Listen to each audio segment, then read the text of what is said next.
تازہ کھجور، خشک کھجور، چھہارا پانی سے روزہ افطار کرنا مسنون ہے. نمک سے روزہ افطار کرنا سنت سے ثابت نہیں. ان انس رضی اللہ عنہ قال كان النبي صلی اللہ علیہ وسلم يفطر على رطبات قبل ان يصلي فإن لم تكن رطبات فعلى تمرات فإن لم تكن حسى حسوات من ماء. رواہ ابو داؤد والترمذی حسن. حضرت انس رضی اللہ عنہ سے روایت ہے نبی اکرم صلی اللہ علیہ وسلم نماز مغرب سے پہلے تازہ کھجوروں سے روزہ افطار فرماتے. اگر تازہ کھجوریں نہ ہوتی تو خشک کھجوروں سے، جن کو چھہارے کہتے.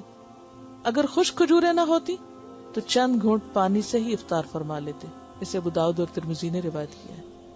کھجور میں چونکہ انرجی بھی ہوتی ہے، وہ ایک طرح سے کھانے کی جگہ ہوتی ہے، اور اس کے بعد نماز پڑھنا آسان ہو جاتا ہے، فوری طور پر انرجی بحال ہو جاتی ہے، اور یہی ایفیکٹ جو ہے وہ پانی کا ہوتا ہے.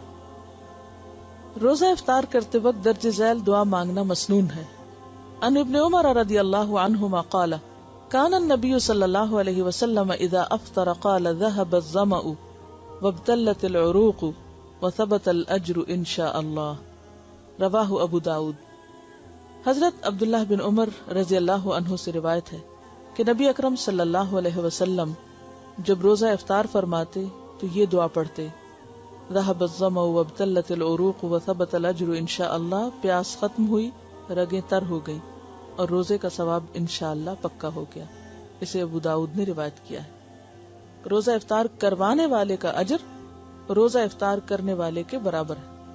عن زید بن خالد الجہنی رضی اللہ عنہ قال قال رسول اللہ صلی اللہ علیہ وسلم من فطر صائما كان له مثل اجره غیر انه لا ينقص من اجر الصائم شيئا. رواہ الترمذی.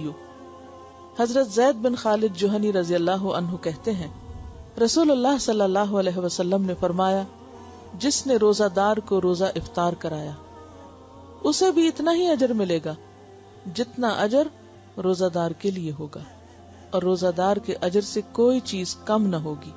اسے ترمذی نے روایت کیا ہے.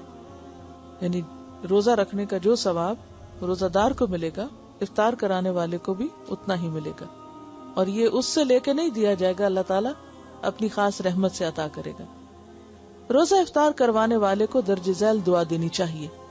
ان انس رضی اللہ عنہ قال كان رسول اللہ صلی اللہ علیہ وسلم اذا افطر عند قوم قال افطر عندكم الصائمون واكل طعامكم الابرار وتنزلت علیکم الملائکۃ. رواہ احمد. حضرت انس رضی اللہ عنہ کہتے ہیں رسول اللہ صلی اللہ علیہ وسلم جب کسی کے ہاں روزہ افطار فرماتے تو ان کو یہ دعا دیتے: کیا افطر عندکم الصائمون واکل طعامکم الابرار وتنزلت علیکم الملائکہ.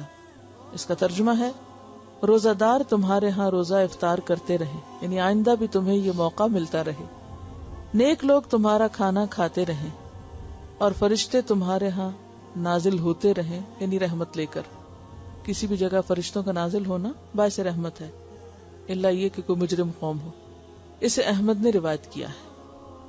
اس کا یہ مطلب نہیں کہ بھاری بھاری افطاریاں ہی کرائی جائیں تو تب یہ ثواب ہو سکتا ہے. آپ ایک کھجور سے ایک گھونٹ پانی سے بھی کسی کا روزہ کھلوا دیتے ہیں تو اس سے بھی یہ ثواب. ویڈیو کے نیچے سبسکرائب کے بٹن پہ کلک کریں، بیل کے آئیکن پہ کلک کیجیے تاکہ ہر نئی ویڈیو